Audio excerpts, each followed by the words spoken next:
આપ જોઈ રહ્યા છો central Bharat news Banaskantha breaking સમાચાર।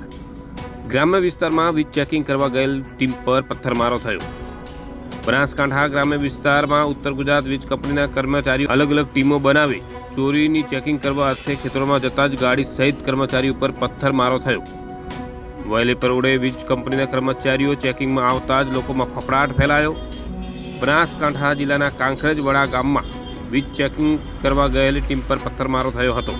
કાંકરેજના વડા ગામમાં વીજ કંપનીના વાહન ગામમાં પ્રવેશ કરવાની સાથે જ ત્યાંના અજાણ્યા શખ્સો દ્વારા હુમલો કરવામાં આવ્યો હતો। ત્યારબાદ વાહન પર પથ્થરમારો કરાતા ગાડીના કાચ પણ તૂટી ગયા હતા અને મોટું નુકસાન પણ થયું હતું। સદનસીબે પથ્થરમારા દરમિયાન કોઈ કર્મચારીની ઈજા પહોંચી ન હતી। આ દરમિયાન નજીકના થરાદ પોલીસ સ્ટેશન હુમલો કરનાર અજાણ્યા શખ્સ સામે અરજી કરવામાં આવી હતી। આ બાજુ થરાદ પોલીસ સ્ટેશન દ્વારા અરજીના આધારે વધુ તપાસ હાથ ધરવામાં આવી હતી। જોતા રહો bureau report central Bharat news Banaskantha.